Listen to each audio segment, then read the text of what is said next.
Hey everyone. So if you've ever tried to build an app with Node.js, you know the feeling, right? You get all this power and flexibility, but you also have to build everything from the ground up. It can be slow and honestly a bit messy. Today, we're going to look at a framework that's built to fix that exact problem, Sails.js. So let me ask you this. Have you ever been on a deadline needing to spin up a solid production-ready API with Node, and you just need it done like yesterday?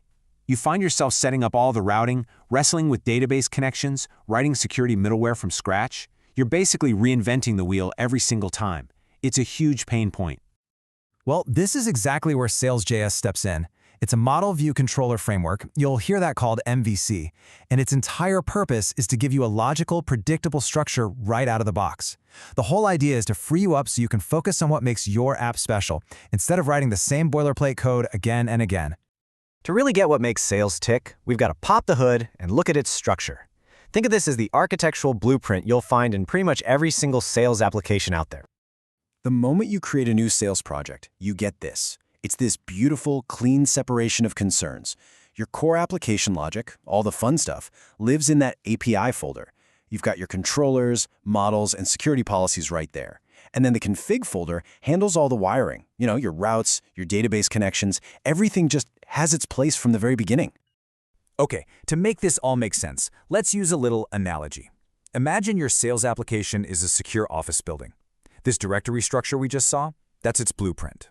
For the rest of this explainer, we're going to follow a visitor, which is just an incoming API request, and we're going to track its journey through this building, step by step. All right, let's do it. Let's follow that request.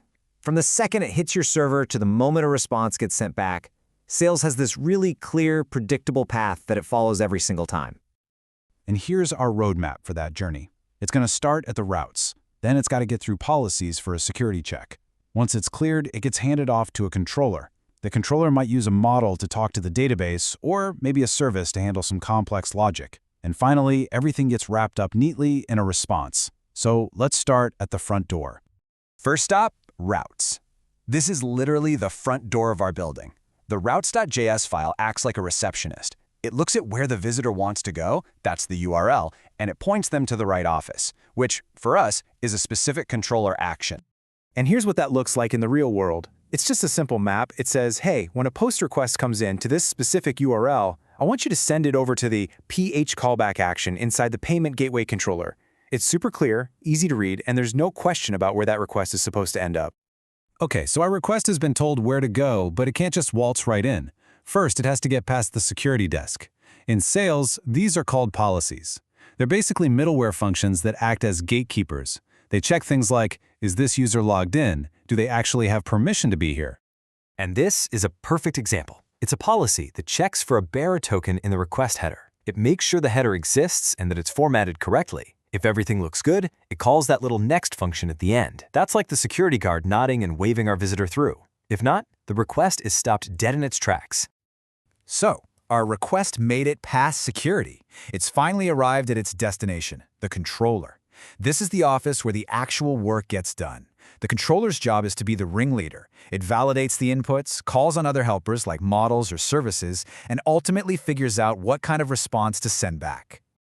Let's just walk through this create action here. The logic is so clean. First, it makes sure all the required data is there. If not, boom, bad request. Next, it calls the account model to actually create the record in the database. And finally, assuming that worked, it sends back a successful OK response with the newly created account. It's just a clear step-by-step process. This is what controllers are all about. So, when the controller needed to create that account, where did it go? It went to the model. In our building analogy, the model is the secure file room. It's the only part of the application that's supposed to talk directly to the database. This keeps all your data operations safe, sound, and organized in one place. Now this is where things get really cool. Sails uses something called an ORM. It stands for Object Relational Mapper, called Waterline. It basically hides the database from you. Look at that syntax, user.findOne, user.create. It's so simple and readable. And the best part? That exact same code works whether you're using Postgres, MongoDB, or MySQL. It makes your code incredibly portable. But what happens when a controller needs to do something complicated that isn't just about one specific model? Maybe it needs to process a payment or send an email. For that, it calls a service. Think of services as specialist consultants that you can bring in to handle specific, reusable jobs. This PubSub service is a fantastic example. It's basically a little internal messaging system for your app. The publish function sends out a message, and subscribe lets other parts of the app listen for it. Because services and sales are global, you can just call pubsub.publish from any controller, anywhere, without having to import files. It's a brilliant way to keep different parts of your code from being too tangled together. Okay, we are on the home stretch. Our request has been fully processed. The final step is to prepare the official reply. Sales has a really neat system for custom responses, which lets you make sure that every single reply your API sends, whether it's a success, an error, whatever, has the exact same structure. Just look at this custom OK.js response file.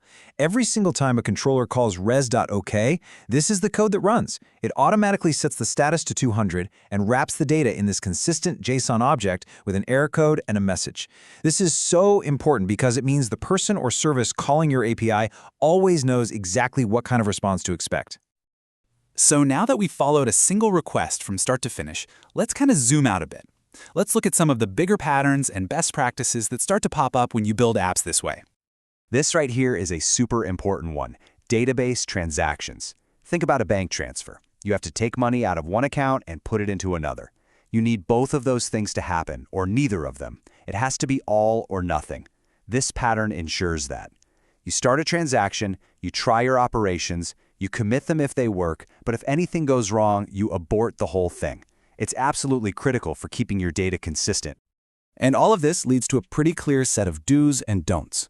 Do, use modern JavaScript like async/await to keep your code clean. Do, keep your controllers skinny. Their job is to direct traffic, not to house complicated business logic. That's what services are for. And absolutely do use policies for all your security checks. On the other side of that coin, don't bloat your controllers. And please, please don't ever skip error handling.